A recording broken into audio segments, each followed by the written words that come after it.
오늘 말씀은 요한복음 21장 1절부터 14절까지 말씀입니다. 요한복음 21장입니다. 1절부터 14절. 그 후에 예수께서 디베랴 호수에서 또 제자들에게 자기를 나타내셨으니 나타내신 일은 이러하니라. 시몬 베드로와 디드모라 하는 도마와 갈릴리 가나 사람 나다나엘과 세베대의 아들들과 또 다른 제자 둘이 함께 있더니 시몬 베드로가 나는 물고기 잡으러 가노라 하니 그들이 우리도 함께 가겠다 하고 나가서 배에 올랐으나 그날 밤에 아무것도 잡지 못하였더니 날이 새어 갈 때에 예수께서 바닷가에 서셨으나 제자들이 예수이신 줄 알지 못하는지라. 예수께서 이르시되 얘들아 너희에게 고기가 있느냐 대답하되 없나이다. 이르시되 그물을 배 오른편에 던지라 그리하면 잡으리라 하시니 이에 던졌더니 물고기가 많아 그물을 들 수 없더라. 예수께서 사랑하시는 그 제자가 베드로에게 이르되 주님이시라 하니 시몬 베드로가 벗고 있다가 주님이시라 하는 말을 듣고 겉옷을 두른 후에 바다로 뛰어내리더라. 다른 제자들은 육지에서 거리가 불과 한 50칸쯤 되므로 작은 배를 타고 물고기 든 그물을 끌고 와서 육지에 올라보니 숯불이 있는데 그 위에 생선이 놓였고 떡도 있더라. 예수께서 이르시되 지금 잡은 생선을 좀 가져오라 하시니 시몬 베드로가 올라가사 그물을 육지에 끌어올리니 가득히 찬 큰 물고기가 153마리라. 이같이 많으나 그물이 찢어지지 아니하였더라. 예수께서 이르시되 와서 조반을 먹으라 하시니 제자들이 주님이신 줄 아는 고로 당신이 누구냐 감히 묻는 자가 없더라. 예수께서 가셔서 떡을 가져다가 그들에게 주시고 생선도 그와 같이 하시니라. 이것은 예수께서 죽은 자 가운데서 살아나신 후에 세 번째로 제자들에게 나타나신 것이라. 아멘. 옆에 분들하고 인사를 좀 나누시죠. 옆에 있어 힘이 됩니다. 이렇게.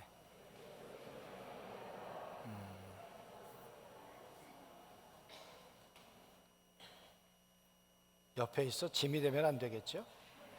힘이 돼야지. 1년 7개월 동안 이 요한복음 말씀을 이제 우리가 함께 나누었습니다.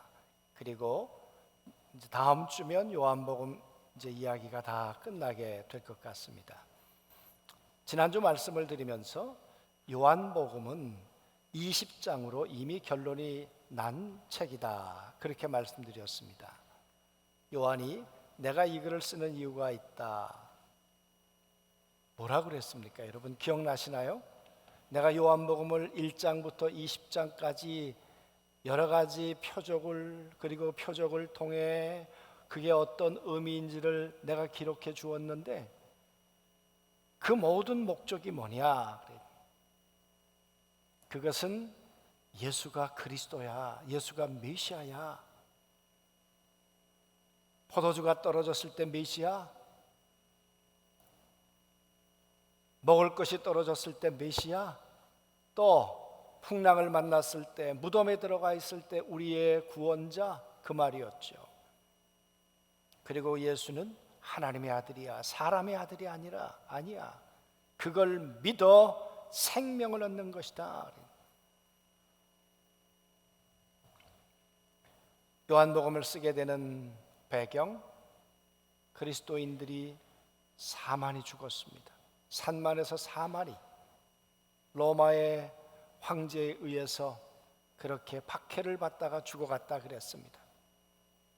그때 다시 유대교로 돌아가고 싶은, 다시 생명 없는 종교로 돌아가고 싶은 그런 유혹을 느끼고 돌아간 사람들이 한둘이 아니었겠죠. 그래서 요한은 글을 쓰기 시작했습니다. 우리가 믿는 예수는 종교가 아니고 우리가 믿는 예수는 생명이야.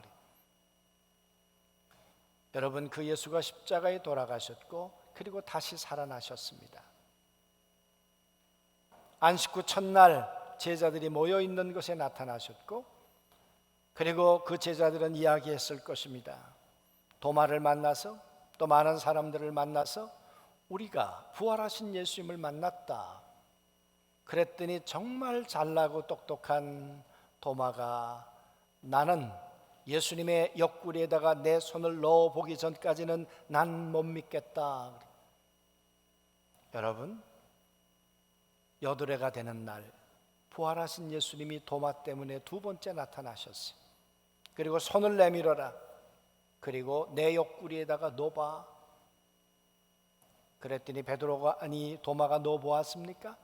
안 넣었죠. 손가락을 거기다 넣어보지 않았습니다.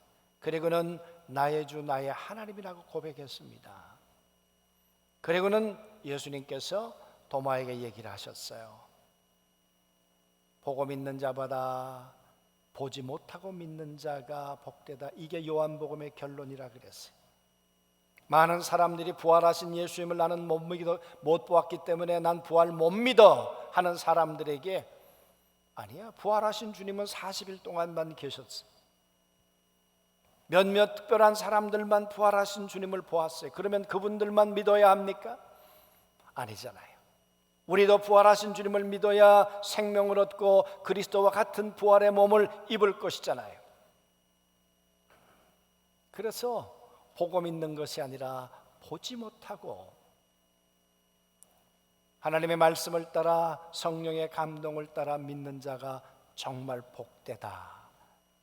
그 이야기를 했다 그랬습니다. 여러분, 그렇게 두 번째 부활하신 예수님이 나타나셨습니다. 그리고 제자들은 그때부터 무슨 생각을 했을까요? 어떤 삶을 살았을까요? 부활하신 예수님 이야기 했을까요? 안 했을까요?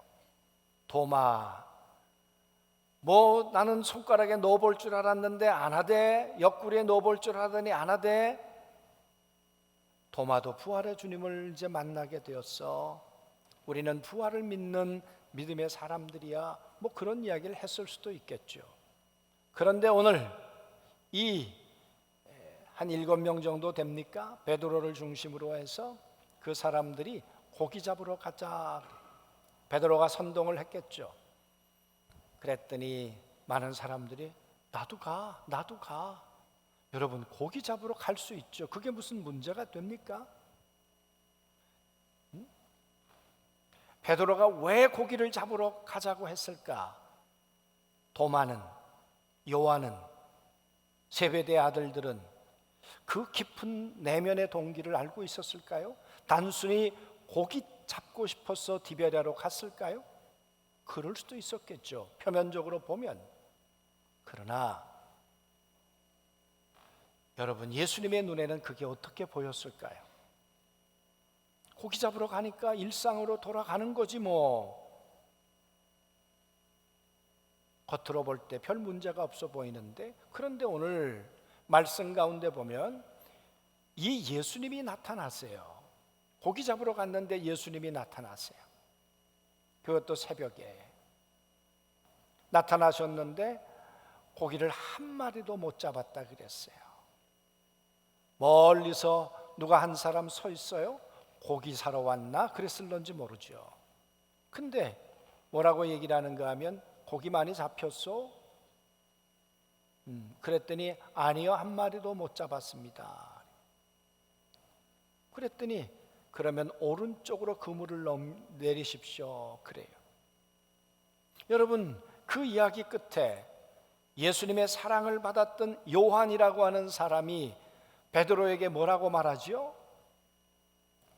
주님이야, 부활하신 예수님이야 라고 이야기를 해요. 그 이야기를 듣고 겉옷을 입고 베드로가 물에 뛰어들었다. 여러분, 여기 들었단 이야기는 요한이 했던 이야기를 들었단 이야기도 되지만, 요한의 이야기를 듣는 순간 하나님의 음성이 들려왔다는 거예요. 그분이 지금 내 앞에 오셨구나. 베드로는 밤새 고기를 잡지 못할 때 무슨 생각이 떠올랐을까요? 자기가 예수님을 처음 만났던 그 순간 밤새 고기를 잡았지만 한 마리도 잡지 못했는데 깊은 데로 가서 그물을 던져라. 그랬더니 그물이 찢어지도록 잡혔어. 그때 베드로가 뭐라고 고백했습니까? 나는 죄인입니다. 나를 떠나소서. 뭔 죄인이에요? 여러분, 깊은 데로 가려면 약 7km를 노를 져서 나가야 합니다. 그러니까 좌우가 14km 정도 되니까요. 여러분 7km를 그 허기진 배를 이끌고 다시 노를 저 나오면서 이 베드로는 무슨 생각을 했겠습니까? 내가 미쳤지. 저놈이 누군데? 저 사람이 누군데? 도대체 나보고 깊은 데로 가라는 거야. 내가 제정신 아니지. 베드로가 할렐루야 그러고 나갔겠습니까? 아니었을 거예요.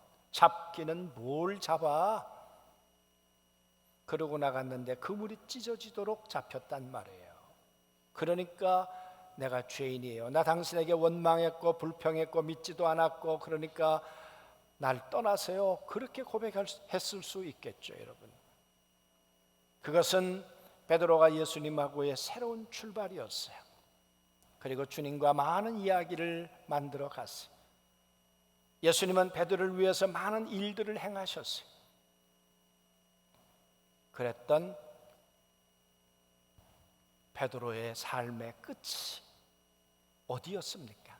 예수님하고의 마지막이 어디였었는가 그 말이 모닥불이었어요. 예수님이 신문을 받으시고 그리고 고난을 받으실 때 베드로는 바로 예수님과 지근거리에 있었어요. 젊은 여인이 와서 얘기할 때 베드로는 나는 모른다 그랬어요. 세 번째 모른다고 할 때 예수님이 고개를 돌리셨어요. 그리고 예수님의 눈빛과 베드로의 눈빛은 서로 마주 보았을 거예요. 여러분, 십자가 앞에서 내가 그 예수님을 부인했는데 그 예수님은 십자가에서 죽고 무덤에 계셔야 하는데 그 주님이 살아나셨단 말이에요. 베드로의 마음속에 그 예수님이 부활하신 그분 앞에 나간다는 것이 기대였을까요? 당당함이었을까요? 아니면 자신 없음이었을까요? 아니면 부끄러움이었을까요? 예수님은 부활하셔서 분명히 내 앞에 다가오셨지만 어쩌면 베드로는 그 예수님 앞에 나간다는 것이 너무나 고통이었단 말이에요. 시간이 지났지만 베드로의 가슴 속에는 상처가 남아있어요. 모닥불이에요. 모닥불. 그래서 베드로에게 있어서 모닥불은 따뜻하지 않아요. 모닥불 생각하면 심장이 멎는 것 같았을 거예요. 생각이 거꾸로 돌아가는 것 같았을 거예요. 피가 거꾸로 돌아가는 것 같았을 거예요. 어떻게 내가 예수님을 그렇게 부인했을까? 여러분, 예수님은 왜 오셨는가? 오늘 여기 보세요. 예수님이 나타나셨다 그러면 되는데 예수님께서 나타나신 일은 이러하니라. 그러니까 예수님이 어떤 공작을 꾸미고 오셨단 말이에요. 어떤 일을 만드시면서 오셨다 그 말이에요. 그러니까 고기를 잡으러 가시는 걸 알고 예수님은 오셔서 그물을 막으셨어요. 한마디로 들어가지 마라 그랬는데 그거를 오른쪽으로 던지라 그랬더니 그물 안에 고기가 153마리가 들어갔어요. 아마 그걸 헤아려 보라 그러셨겠죠. 이렇게 많이 잡힐 수가 있을까? 여러분, 베드로의 인생은 요 그림 속에 있어요. 고기 못 잡다가 그물이 찢어지도록 만났던 그 이야기, 그리고 모닥불 앞에서 예수님을 3번 부인했던 이야기, 그것이 예수님하고 만났던 이야기, 그의 인생이. 그런데 예수님하고의 만남의 마지막이 해피엔딩이 아니잖아요. 너무나 가슴 아프고 잊어버리고 싶고 고통스럽고 그래서 세월이 지났지만 베드로의 가슴 속에는 상처로 남았어요. 트라우마로 남았어요.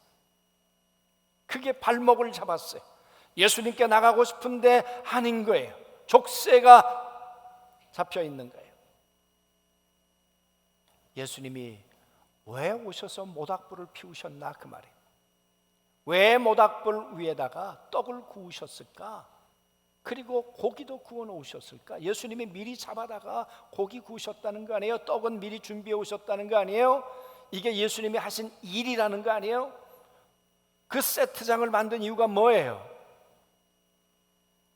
베드로를 모닥불로 부르시려고 하신 거죠. 모닥불에서 그가 나를 부인했던 그 베드로를 이제 그 족쇄로부터 발목을 풀어놓아 다니게 하고 싶으셨던 거죠. 내 앞에 나와, 언제든지 내 앞에 나와.